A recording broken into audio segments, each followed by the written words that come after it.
Hello champions and future champions, hello Chessmood family, welcome to the daily lesson. Before we go ahead, I offer you to pause the video, evaluate the position and think how black should continue here.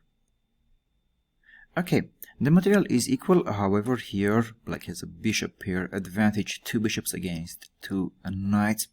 The only problem black has is that their pawn structure of the king side is little bit weakened. They are on h6 and g5. It would be better if this pawn were on h7 and g6. However, white knights are very far from our king side. Okay, if one of the knights is on f5, one of the knights is on g4, okay, we should worry here. But the knight on f3 is not doing anything here. He is very limited with our g5, c5 and bishop on g7. Knight h2 can come to g4, but it's not clear what next. But how to continue, how to develop our advantage? At the same time, white has very solid position. Here they have 4 pawns and 2 knights together defending the king, and queen defends here the queen side. How to continue, how to put pressure on white and start converting the advantage into winning.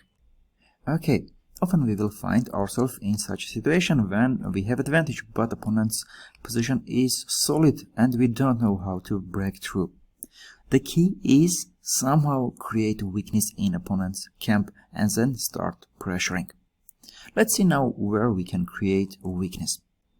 Okay, our bishop on b7 of course is doing great on the long diagonal and we can think to start some attack on the king side. But how to do? White here has 4 pawns as was said and 2 knights defending the king. The only way to do that is gonna be to play g4, but g4 we cannot do because the opponent has knight on h2. If we try to play h5 g4, the pawn h6 is defending the g5 pawn. If we think about bishop f6, h5, king g7 and then g4, h4, whenever we play bishop f6, white will play knight g4 attacking our bishop on f6. So it's not easy to create something on the king side. Now let's look at the queen side. The brother of b7 bishop, the g7 one, is also doing great on the long diagonal. And here, white is a little bit weaker, because they have just 1 queen defending the queen side. So let's see if we can do something there. The first idea that it comes to our mind is to play here b4. But we cannot do that, because after b4, c4, here there is a pin. If we play here c4 and then think about a5 and then b4, the problem of c4 move is that we are going to give opponent knight d4 great square for the knight. We can never push here e5 because we are weakening the f5 square, and the knight on d4 in the center, bishop on g7 is also limited, so better would be to not play c4. The c5 pawn is controlling the f3 knight very well. So what to do here? The key is provoking a weakness first. Queen a5 here is a great plan. Black attacks the a2 pawn. White cannot play b3 because c3 now hangs. And if white plays here a3 defending the pawn, then b4. Now we want to take on c3 or on a3.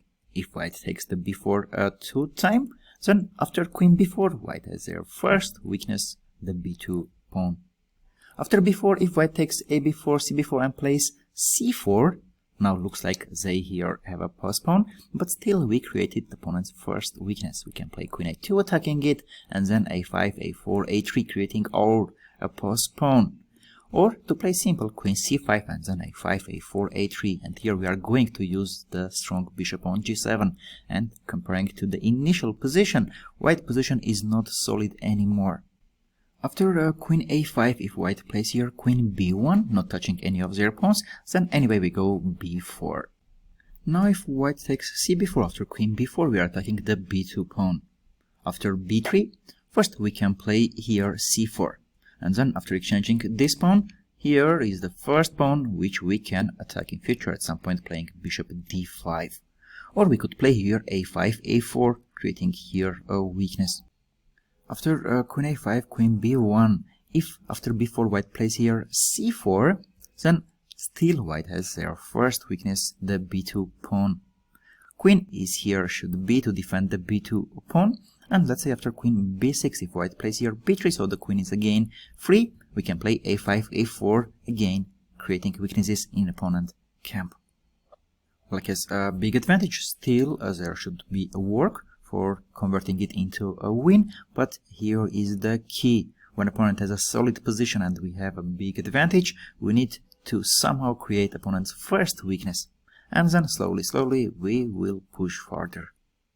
At the end of the lesson, I'm going to offer you a position to think about. It's black to move, and the position is from my friend's, Bassem's game, a very strong Grandmaster who found a very nice plan during the game. Can you find it too? You can put your answers in the comments section. Avetik was with you. See you during the next lessons, and thank you for all your support. See you soon.